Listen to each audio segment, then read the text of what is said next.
toutes et à tous et bienvenue dans Génération Canal+, sur ITV. Alors c'est une toute première émission sur ITV, l'une des premières d'ailleurs. Et c'était durant 3 soirées.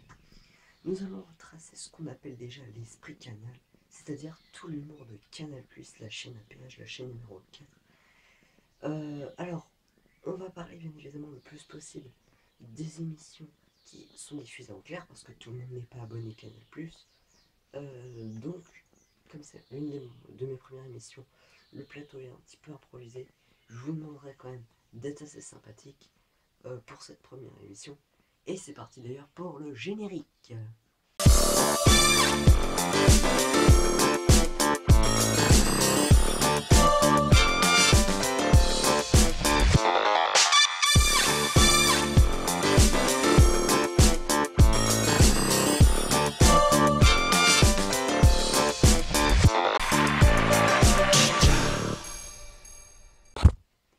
Si je vous dis Esprit Canal et Génération Canal+, vous me répondez forcément Decaune et Garcia. Ce sont des figures emblématiques de la chaîne de Nulle part ailleurs, une émission qui a été diffusée de 87 jusqu'à 2001, me semble-t-il, et c'est ça. Donc dans Nulle part ailleurs, Antoine Decaune était plutôt comme un second rôle, puisqu'il présentait les invités et les taquinait en se déguisant avec son compère José Garcia. Rien ne les arrêtait. Depuis le lancement de l'émission en septembre 87, ils changent de personnages en caractère bien trempés les uns que les autres. C'est malheureusement dans les 95 que Antoine Decaune prend une lourde décision, celle de quitter l'émission en laissant bien évidemment derrière lui des traces de fou rire. Tout de suite, en voici d'ailleurs une petite compilation de Decaune-Garcia dans Nulle part ailleurs sur Canal+. Salut Jean-Pierre, salut Philippe, et oui c'est moi Aquarium, comme dans la chanson Aquarium, Aquarium. Ce soir, Antoine, qui est super cool comme mec, pour un animateur de télé je veux dire, hein, oui, me cède sa place. Ah ouais, parce que si tu veux, pour moi un invité qui a écrit une encyclopédie sur le cannabis, c'est too much, tu vois. Je m'en serais mordu les doigts de ne pas être là un jour comme celui-là, si tu veux. D'ailleurs, si j'avais pas pu venir un jour pareil, je vais te dire que je me serais mis en pétard. Si tu veux, quand on a vu ton livre chez Gibert, boulevard Saint-Michel, samedi dernier, ouais, le samedi, on descend au Boulmi, si tu veux, pour acheter du casse-mini Manali. Oh. Genre demain, ouais, samedi, quoi. Ouais, ouais. C'est demain qu'on y va. Allez. Oui, enfin bon, on voit ton livre avec Macrobio. Macrobio, c'est ma compagne. Quoique compagne, c'est un peu stretch comme schéma, hein. Enfin bon, on s'est pincé à mort. Waouh, je lui ai dit, regarde, Macrobio, tu vois ce que je vois, tu vois? Un bouquin entier que sur le cannabis. Putain, je le crois pas, ça, si tu veux. Où ça, qu'elle me dit? Elle voit pas bien avec ses lunettes kaléidoscope. Là, je lui dis, regarde, entre les 2 livres super durs, La mort est mon métier par le professeur Schwarzenberg et les mémoires de Patrick Sabatier. Comme on n'avait plus de thunes pour l'acheter, Macrobio, elle a fait la manche pendant que je le feuilletais. Jamais j'avais rien lu d'aussi planant de ma vie. Et je suis sûr que mon aura, tu vois, elle est passée du vert au rouge tellement j'étais réceptif à ton message, Jean-Pierre. Même j'ai pleuré. Ah bon? C'est bon de pleurer, sans honte. Tu sais, de retrouver les émotions refoulées par la morale répressive. Bah oui. Ah ouais, vraiment, j'ai pleuré en lisant la description super poétique, page 32, du pistil de la plante femelle s'ouvrant pour recevoir le pollen.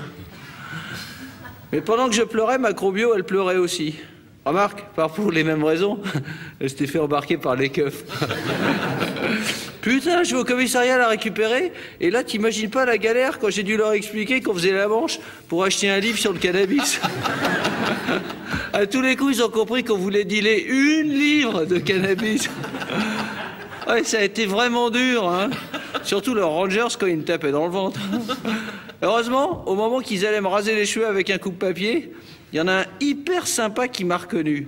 Ouais, t'es Aquarium, le copain d'Antoine qui passe à Nulle part ailleurs. T'aurais dû le dire plus tôt. Ils m'ont rendu la liberté, qui est la chose à laquelle je tiens le plus au monde avec mon Chilom. Chilom, c'est mon fils. Mais ils ont gardé Macrobio parce qu'elle passe pas à la télé. Mais pour s'excuser, ils se sont cotisés pour que j'achète ton livre, Jean-Pierre. Comme quoi, on peut aimer l'herbe et pas être de la mauvaise graine, hein. Allez, peace. Merci, monsieur. Nulle part ailleurs se souviendra également, et qui n'a plus ceci, de Monsieur Manhattan.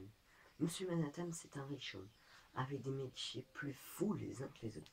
Il a été mathématicien, physicien, chirurgien, et plein d'autres. Ce riche homme d'affaires est en réalité joué par Benoît Poelvoorde et a été diffusé durant la première année de Nulle part ailleurs, c'est-à-dire l'année 1987-1988. Tout de suite, voici un petit sketch de Monsieur Manhattan, c'est-à-dire Benoît Poelvoorde. C'était donc dans la saison 1987 et 1988 sur Canal. Quelque part, dans la France profonde, à l'abri des regards indiscrets, une belle vieille caserne secrète forme depuis 20 ans de véritables troupes d'élite. La TBA, terrible base d'entraînement, sélectionne ses recrues parmi les exclus de la société et les soumet à une formation martiale impitoyable.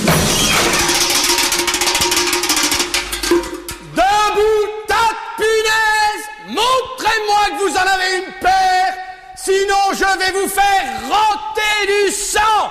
Bande de lopettes, vous allez me faire du parcours en crever la gueule ouverte, à téter le petit lait par le fion. Est-ce que c'est clair? Mais d'où viennent-ils, ces mystérieux soldats de l'ombre? D'où ils viennent, Nicolas? Vous savez, soyons honnêtes, je les recrute dans les maisons de retraite. Ce sont pour la plupart de vieilles gens, des malheureux que la société abandonne et que les familles délaissent comme une vieille chaussure. Eh bien moi, voyez-vous, les vieilles godasses, je les raccommode, j'y mets un bout métal pour botter le cul de tous ces salopards de communistes. Je suis le sergent instructeur Manhattan. Chef, oui, chef. Cul, je n'entends rien. Est-ce que c'est clair? Chef, oui, chef. Si vous survivez à mon instruction, vous deviendrez une arme, un prêtre de la mort implorant la guerre. En attendant, vous n'êtes rien. Du branle-man végétatif, de la merde, de la chiasse, du vomi. Est-ce que c'est clair? Chef, oui, chef. Ils me haïssent. Je suis une peau de chien, mais je suis dur, mais je suis réglo. C'est ça l'armée, vous comprenez? Je leur offre une nouvelle chance de réussir dans la vie, en servant leur patrie. La société m'a largué. La société m'a largué. Mais Manhattan m'a sauvé. On ne joue plus au piécé. On est dressé pour tuer. On est dressé pour tuer. Mon honneur et ma fierté. Mon honneur et ma fierté. C'est ma très belle unité. C'est ma très belle unité. Mon honneur. Mon honneur, ma fierté, ma fierté. Vous avez 5 minutes pour rejoindre le terrain d'entraînement.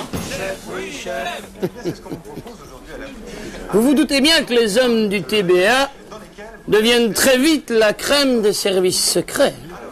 À leur âge, ils passent inaperçus à tous les niveaux de l'État.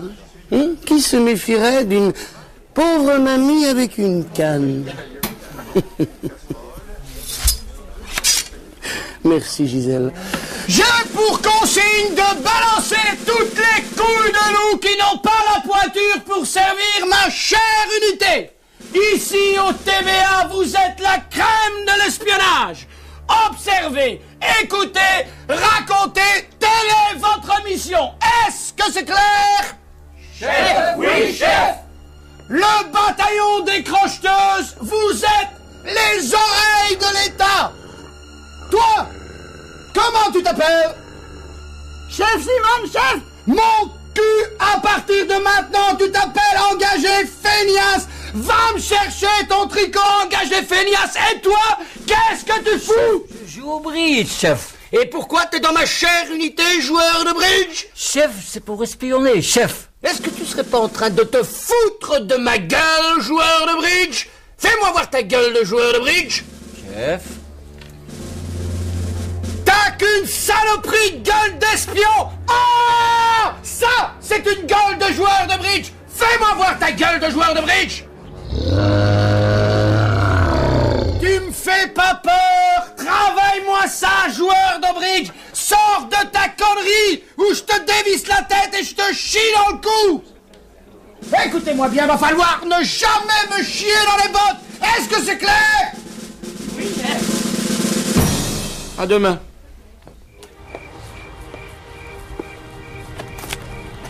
Tu as ton vieux linge. Voici ta mission secrète. Ton nouveau nom de code est Robert. Robert, Allez, va.